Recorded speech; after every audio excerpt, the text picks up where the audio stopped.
السلام علیکم ورحمۃ اللہ وبرکاتہ۔ بھائیوں بہنوں، دوستوں، بزرگوں، عزیزوں، امید ہے آپ سب خیریت اور عافیت سے ہوں گے۔ اللہ تعالیٰ خوش رکھے، آباد رکھے۔ آج ہم ایک چیز کی وضاحت آپ کی خدمت میں پیش کرنا چاہتے ہیں۔ ہمارے پاس سوال یہ آیا تھا کہ نو چندی جمعرات کے وظیفوں کا کیا حکم ہے، تو آج اسی کے بارے میں ہم بات سمجھیں گے۔ سب سے پہلے یہ سمجھنا ہے کہ نو چندی جمعرات ہوتا کیا ہے۔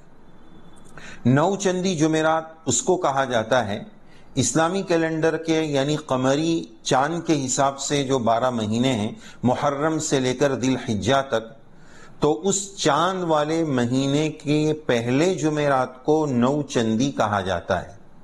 اور یہ نو چندی نام اس اعتبار سے پڑا کہ اگر وہ جمعرات 9 تاریخ کو، چاند کی 9 تاریخ کو آئے تو اس اعتبار سے اس کو نو چندی کہا جاتا تھا، لیکن اب چاند کے مہینے کی پہلی جمعرات اس کو نو چندی جمعرات کہا جاتا ہے۔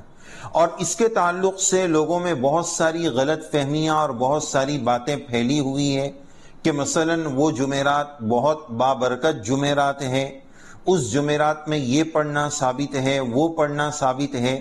اس طرح کی بہت ساری باتیں لوگوں میں پھیلی ہوئی ہے، اور مہینے بھر کے جو جمعرات ہیں ان تمام جمعرات کے مقابلے میں اس جمعرات کی زیادہ اور ایکسٹرا فضیلت ہے، اس طرح کی لوگ باتیں سمجھتے ہیں اور اپنا عقیدہ رکھتے ہیں۔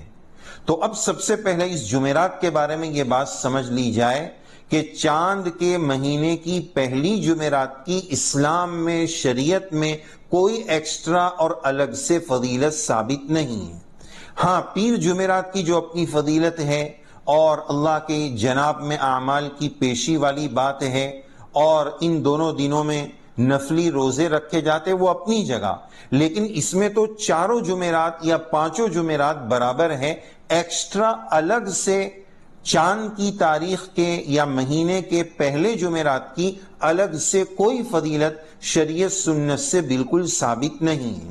اسی طرح اب نو چندی جمعرات کے وظیفوں کے بارے میں بھی سمجھ لیجئے کہ قرآن و سنت کی روشنی میں مہینے کے پہلے جمعرات کا کوئی الگ سے عمل نہ قرآن مجید سے ثابت ہے، نہ رسول اللہ صلی اللہ علیہ وسلم سے ثابت ہے۔ نو چندی جمعرات کے وظیفوں کے تعلق سے قرآن و سنت سے کوئی بھی وظیفہ بالکل ثابت نہیں ہے۔ ہاں، یہ ہو سکتا ہے کہ اکابر جو اہل سنت ہو اور سنت کا اہتمام کرنے والے ہو، صحیح معنی میں اہل اللہ میں سے ہو، ان کی طرف سے اگر کوئی مجربات ثابت ہو، انہوں نے اپنا کوئی تجربہ بتایا ہو، تو اس پر عمل کرنے کی گنجائش ہے اگر وہ وظیفہ شریعت کے مطابق ہو، قرآن و سنت کے وظائف ہو، اللہ کے نام کی تسبیحات ہو، تو اس کے پڑھنے میں کوئی حرج نہیں، ان وظیفوں کو کیا جا سکتا ہے۔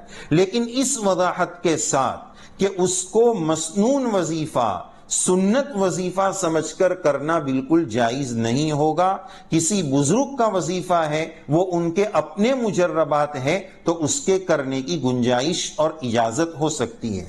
لیکن آج کے دور میں دیکھا یہ جا رہا ہے کہ امت نے مسنون اعمال، مسنون وظائف اور مسنون دعائیں جو رسول اللہ صلی اللہ علیہ وسلم سے ثابت ہے، اس کے مقابلے میں مجربات کو بہت زیادہ اہمیت دے دی ہے۔ جس کا جو درجہ ہے اس درجے کے مطابق عمل کرنا چاہیے۔ تو سب سے پہلے فرائض کا اہتمام، پھر مسنون وظائف کا اہتمام، اور پھر اس کے بعد مجربات کا درجہ ہے۔ ایک تعداد آپ کو ایسی بھی مل جائے گی کہ فرائض نمازوں تک کا اہتمام نہیں ہے، 5 نمازیں نہیں پڑھ رہے، لیکن روزی کی برکت کا الگ وظیفہ کر رہے ہیں، رشتے کا الگ وظیفہ کر رہے ہیں، میاں بیوی کی محبت کا گھر میں الگ وظیفہ ہو رہا ہے، لیکن فرائض کی ادائیگی کا گھر میں کوئی اہتمام نہیں۔ تو یہ بالکل مناسب بات نہیں ہے۔ خلاصہ کلام یہ کہ نو چندی جمعرات کا کوئی وظیفہ قرآن و سنت سے ثابت نہیں ہے۔